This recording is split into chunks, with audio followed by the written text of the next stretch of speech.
Right, we return to one of our top stories now. Businessman Adam Catzavelos, as you've been hearing, has admitted that he used the K word in a video that went viral on social media whilst he was on holiday in Greece last year. And he was disgusted by what he said in his apology. As ordered by the Human Rights Commission, Catzavelos made a public apology as part of a 150,000 Rand settlement agreement in the civil matter. Well, tell us a little bit more about this. I'm now joined by Buang Jones, who's the Human Rights Human Rights Commission Gauteng provincial manager. Thanks so much indeed for joining us. Welcome to the program. Thank you for having me. Is this a victory? No, we don't see this as a victory. The only time we'll see this as a victory is when, as a national human rights institution, we have addressed the material inequality that continue to persist in the country, and racism is part of a challenge that we are facing as a society. And until we have not addressed the socio-economic plight of our people, it will continue to rear its ugly head. And as a national human rights body, we have a constitutional mandate to deal with any incidents of racism or discrimination. And that's what we did in this instance, to protect the rights of South Africans who may have been wronged by these objectionable utterances by Mr. Catzavelos.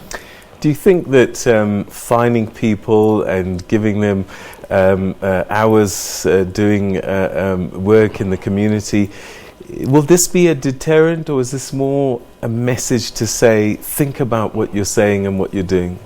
It is both. We are also looking at the restorative justice and measures of a deterrent nature. And we think that this settlement is a combination of both. But I mean, people have lamented the slow pace of transformation in the country, the upsurge in the number of race-related complaints, and the media-driven conversations on race in the country. And our task is to also contribute towards nation building and peaceful coexistence. And we think there are many South Africans who subscribe to a racism-free South Africa, and their numbers far outweigh a pocket of individuals like Mr. Catzavelos who continue to make these reprehensible remarks. So it was 200,000 that you'd asked for originally. It sounds like you've made a bit of a concession. Why was that? Well, we made a concession after his legal team ventilated his extenuating personal circumstances at the moment. He's currently unemployed.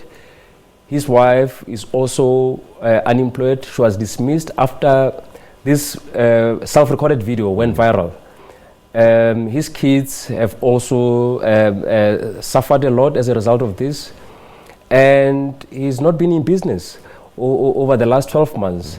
And those were some of the things that weighed heavily in our minds when we decided to concede to 150,000, which will go towards contributing to social cohesion programs in Soweto and neighboring areas. If he's unemployed and not doing business and he fails to pay, what happens? Well, obviously we'll have to approach the courts again to compel him to comply, and this may include attaching his assets in order to give effect to this order of the court.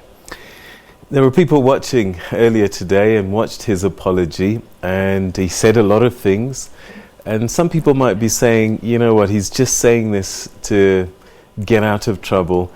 Have you had any interactions with him? Have you felt a genuine sense of remorse and contrition on his part?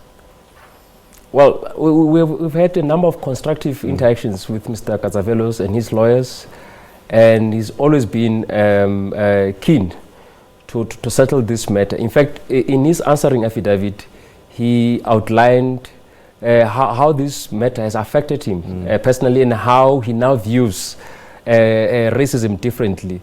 And we hope that this will enhance his learning curve, and we should support this path that he's embarking on to rehabilitate himself through the Seth Mazibuko Foundation in Soweto. All right, so what kind of community service might he be expected to do? Well, the foundation runs a number of social cohesion workshops, which involve people from diverse backgrounds, neighboring areas, people from different ethnic groups. And we are hoping that he will use that experience to also share his lessons out of this entire saga. And we hope he will also